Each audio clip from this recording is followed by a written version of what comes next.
This video will explain 6 things. Why Susie is destined to destroy Hometown. How our hearts will be passed on to Susie. Why Susie is in fact the architect of the world of Undertale. The morbid reality behind the infamous and elusive Gaster Blaster. The true contents of the elusive Chapter 0. And finally, the game hidden under our noses that along with Susie will undo the world of Deltarune. Don't forget to like and subscribe. Enjoy. It's odd to say that Susie, the true protagonist of Deltarune, is shrouded in so many mysteries. Things such as questions beginning from her status as one of the prophecy's heroes being called into question, all the way down to the things of her unknown nature and her infamously implied to be troubled home life, her seeming bizarre ability to exert control over Deltarune at her own discretion. Given the details we have so far, though they are few, have led me to believe that ultimately, Susie is the pillar that the fate of everything and everyone rests on. And though I've held a light to this fact from my very first theory, I was more focused on highlighting the massive and shocking story parallels between Mother 3 and Deltarune, but now I think it's about time I elaborate further on Deltarune's future harbinger of fate.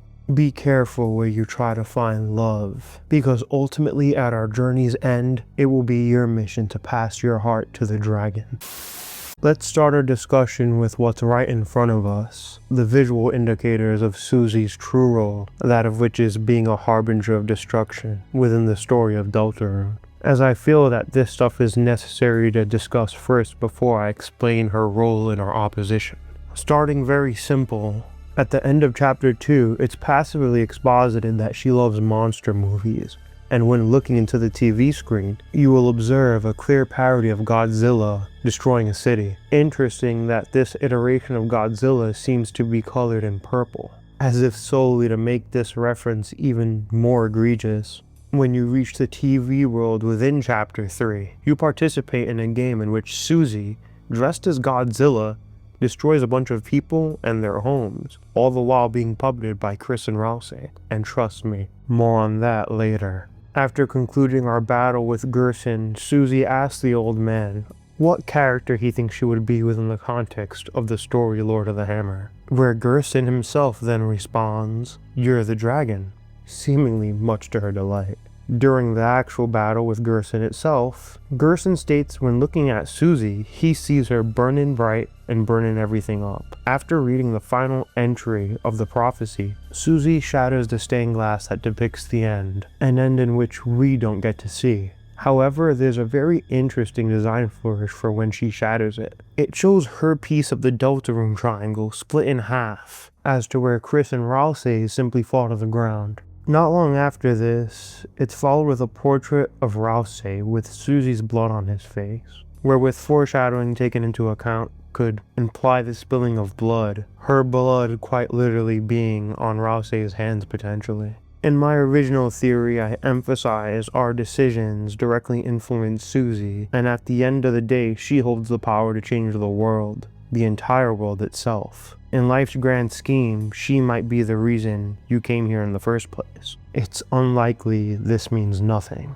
You see, that cute little Godzilla game isn't just showing us Susie's destructive potential, but that behind it all, we are the one who will influence how she channels her power. We know how powerful Susie is on her own. She is only a party member when she wants to be. She can directly take control away from us at any given point if she pleases. Susie, she really is going to destroy everything. No matter what we do, Susie will destroy everything. But how? Well, asking that is a very fair question. Susie is powerful, as I've emphasized ad nauseum at this point, but even aside from breaking control, we've seen her learn advanced magic and even magic outside of the limits of her role. Susie alone, just using her base power, was able to chip the Roaring Knight's sword. Susie's barbaric idea was able to be executed to overpower a guardian. But you're curious, aren't you? Even beside all that, can she really be the planet buster I've been making her out to be all this time? Well, the truth is, She absolutely is, and up until now, I didn't know exactly how she would go about destroying everything. But I've had a breakthrough recently that makes me believe I have the answer, and it's truly horrifying. Are you familiar with the device theory? Molly Stars is responsible for the single most comprehensive Deltarune meta-analysis on the platform. And I want to say now that this stuff is basically mandatory viewing, especially after certain events that took place in Chapter 5. However, one aspect of this theory proposes Deltarune moves on multiple layers of fiction. Reality is outside of all of this, and typically everything within is just fiction. So what happens when you make that fictional thing not only believe that it is real, but have it create its own fiction? What happens when you go several layers deep further away from what we or even the game's characters themselves deem to be real? What if we could get more fictional than fiction itself?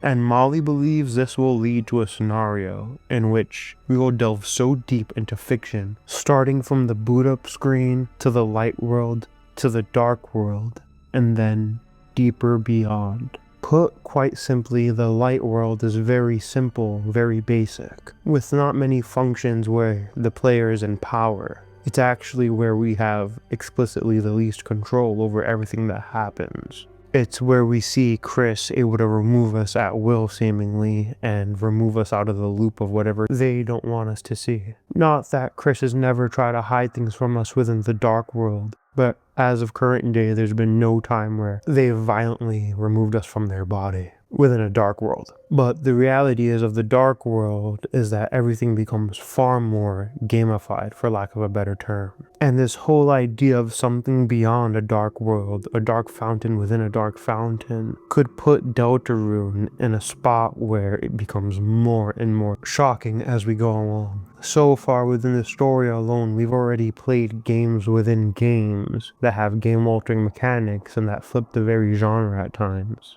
However, they've been consistent in showing within these worlds fairly sound reflections of the sentiments and treasures of the Lighteners they've been exposed to over time, such as Tenna's desire to maintain unity and usefulness, or the flowers seeing Asgore as their king for caring for them and giving them homes. Each fountain encapsulating escapism to help Lighteners that they're forever bonded with, doing their best to help them cope in the best ways they know how. But this Chekhov's gun, this whole idea that a fountain could be opened within a fountain, was first mentioned in Chapter 2 with Bertley. Molly, during the device theory, mentions how they believe the game could transform into something truly insane. And the truth is, Deltarune will transform into something truly insane. It's going to become an entirely different game, and that game is Undertale. But what if I told you something more shocking?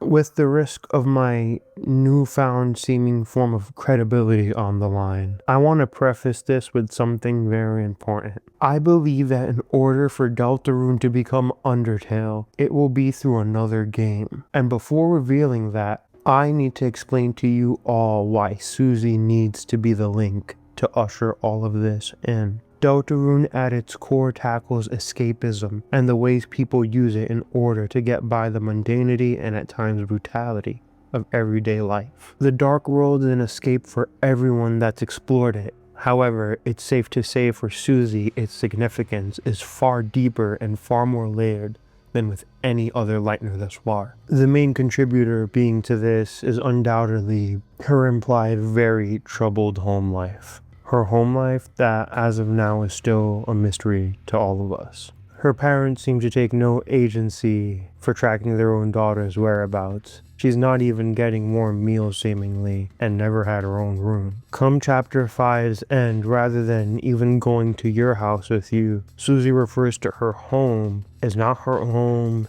not your home, but Castletown. The dark world really has given her so much when you think about it. friends, lifelong character-altering lessons. It gave her opportunities to be a hero. I mean, the dark world even inadvertently has served as an avenue into her finding love. That is to say, Susie has fallen absolutely head over heels in love with the dark world, and will likely never let it go. Some people have this idea that her wish to bring Rouse into the light world one day is idiotic, but I'd say it's idiotic to forget that Susie is still a child. And say what you want, but kids have so much pure, hopeful, and naive optimism. But the truth is, Susie is no ordinary kid. Susie holds unfathomable power. Power I'm sure we can't even wrap our head around considering where we are in the story right now. Power that will most certainly be used to defend the home she loves. When Flowery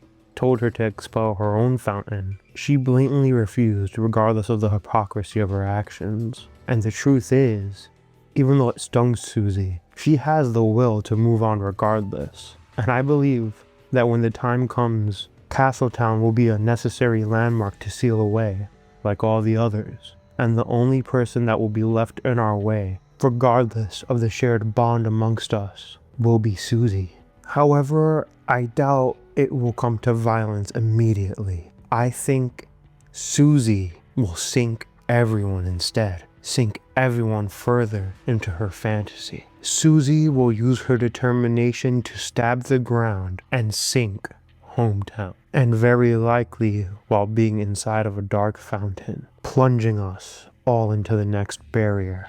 It's a hasty idea, very befitting of Susie, but due to her action, a new world will manifest from the deepest of her innermost fantasies. This world will make Susie adopt a new form.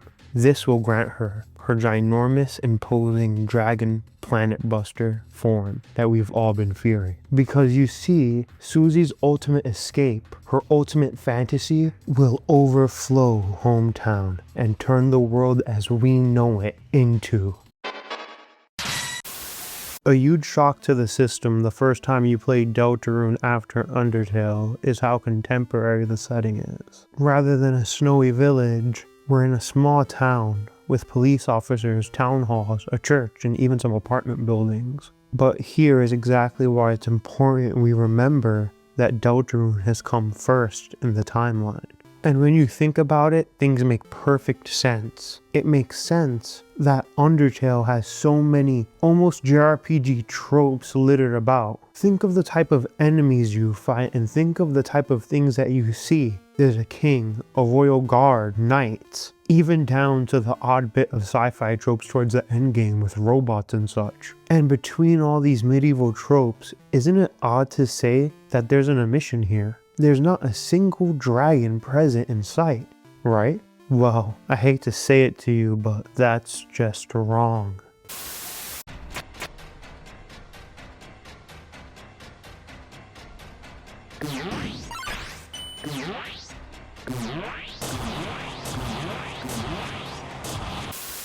Yeah, wasn't it always odd? Like the Gaster blasters themselves, they're so strange. But even stranger, they have resemblance to some sort of dragon-type creature we never bear witness to in Undertale. Yeah, and I'm gonna say it, I believe Gaster blasters may in fact be the result of a certain someone messing with Susie's remains in some sort of attempt to channel her power from beyond her defeat. Her defeat that ultimately I fear will be on our hands as the player.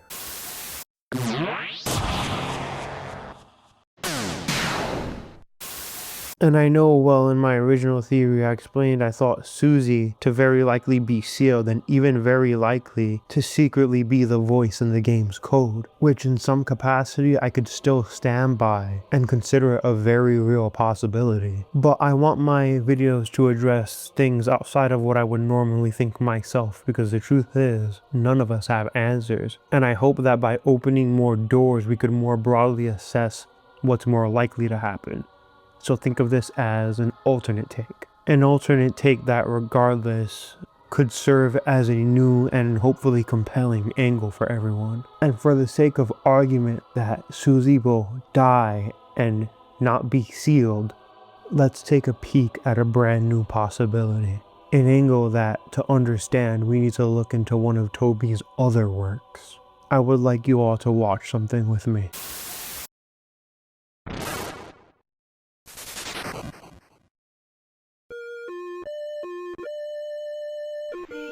Our journey is now through. All it's happening thanks to you. There was something I should say, but surely it can wait another day. Skies Forever Blue is such a beautiful music video that I can't help but believe will serve as a truly haunting piece of foreshadowing in some capacity in the future chapters.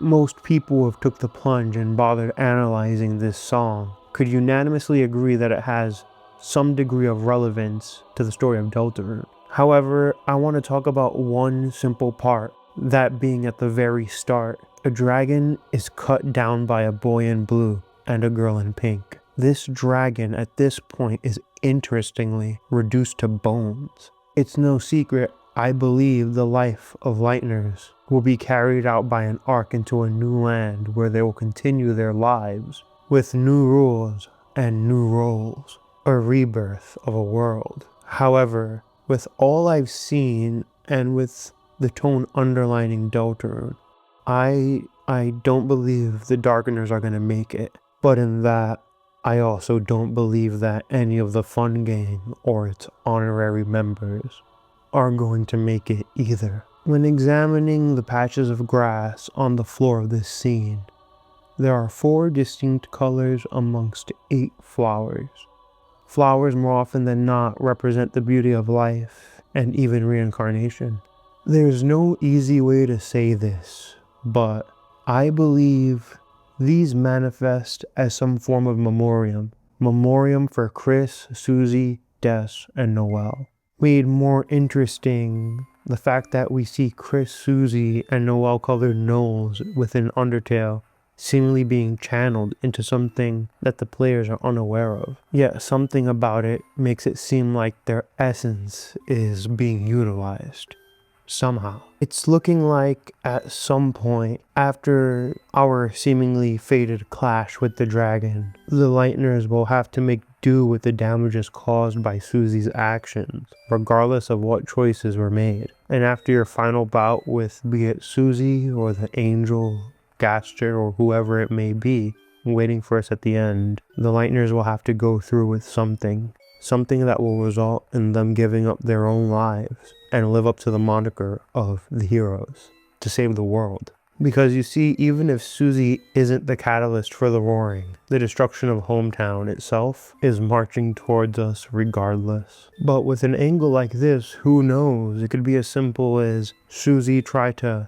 use an idea to save everyone, and the best she could do was create a whole new world. And in haste, it manifested this, the world of Undertale. But I don't know, I just can't really shake that with all these themes of Rouse wanting to maintain Susie's happiness. How he goes out of his way to not disconcert her or even egg on her more destructive tendencies, and quite literally keep her in the dark. It almost makes you wonder if it makes it feel like it's a doomsday waiting to happen for Rouse. That keeping her happy and occupied is really for the best. But the cold hard reality is that Susie hates being lied to and secrets. How will she react when she inevitably does find out that every bond she's ever made was borderline predicated on a lie, regardless of the sincere camaraderie shared between everyone? She's already been pushed, and now I just feel like she's a giant Chekhov's gun, almost a time bomb. Susie really is due to let loose on some real carnage, and the game borderline beats us over the head with it over and over again. But it's a really difficult spot because regardless if her preserving the dark world is simply for herself, she would still be a hero in my book in a sense. Just a really damn tragic hero. One fighting for the Darkeners that at the end of the day already seem resigned to the fact that none of them really stood a chance in the first place. In terms of a Dragon Blazer's dedicated chapter or Dark World, I was able to see a bit beyond only a confrontation with Susie. But I could see two very distinct applications for how it could end up being handled in the context of the elusive potential, Chapter 0. And as always, I'm going to start with the most extreme interpretation of what this could look like first. For one, Chapter 0, under the context of a sunken hometown turned Dragon Blazers, could very well somehow find us reenacting the infamous war between humans and monsters from the original story of Undertale, essentially functioning as a Chapter 0 to Undertale rather than Deltarune. Perhaps playing like a flat-out traditional JRPG, where we use a more adult-looking Chris that possibly would resemble the adult human we see at the beginning of Undertale.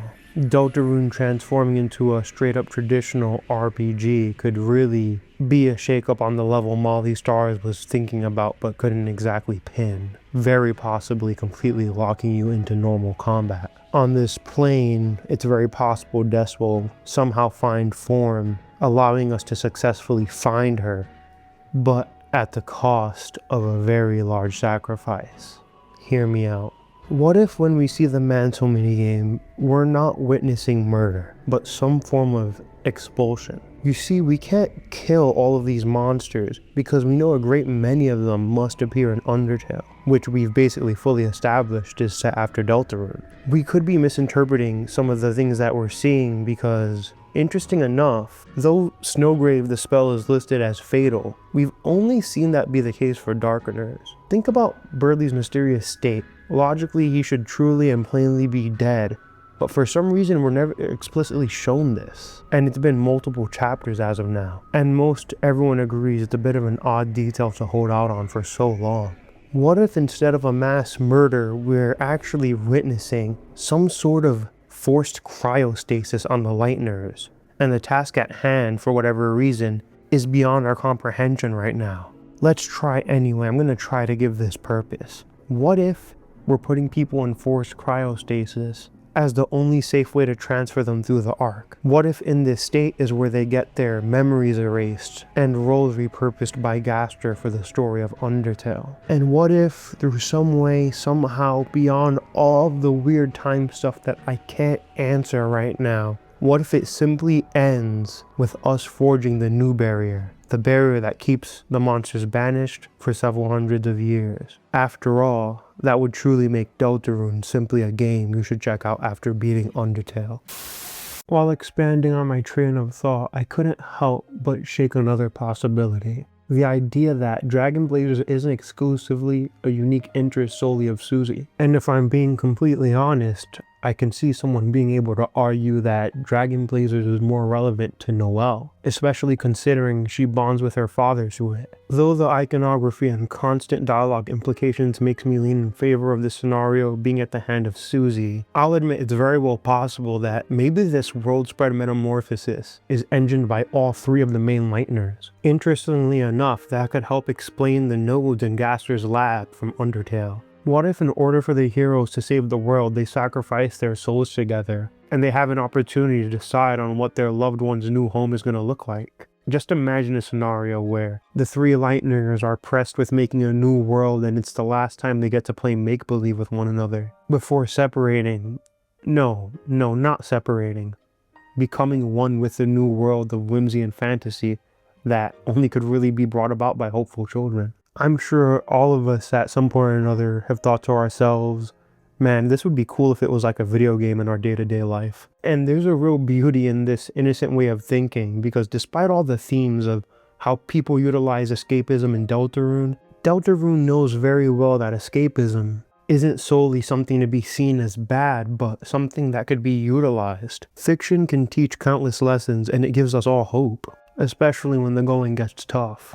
And though what we all consume shouldn't become anyone's whole personality, we would be complete fools to deny that it doesn't broaden our horizons and even help us meet people. I believe the world of Deltarune must be destroyed, and as bleak as that all sounds, knowing that hometown will be lost and maybe even the original forms of its inhabitants will be gone forever, the truth is they won't be gone.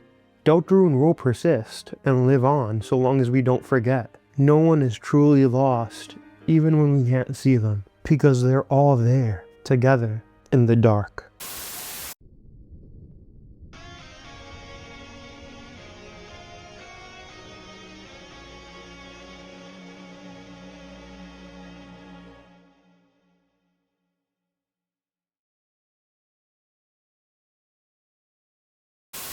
I would like to thank all of you for watching. This theory is absolutely all over the place, but I'm hoping that with opening enough doors, people see things that I don't, as you all consistently have shocked me in the comments. And I'm constantly impressed with everything you guys are able to pick up on that I simply don't. But the cold hard truth is, there are not that many truly super out there Deltarune theories. And I don't even consider myself a Deltarune theory channel, though my metrics might reflect otherwise. The truth is, we could use a little more spice. And there are plenty of theories that do a bunch of file digging and are done by people far better at the game and far more knowledgeable than I am. But the truth is, I've noticed in my short time being a part of this theory community for Deltarune, or at least being back, I should say, there is a lot of repetitive content, a lot of the same talking points, and a lot of dawdling on the same details we've been dawdling on for,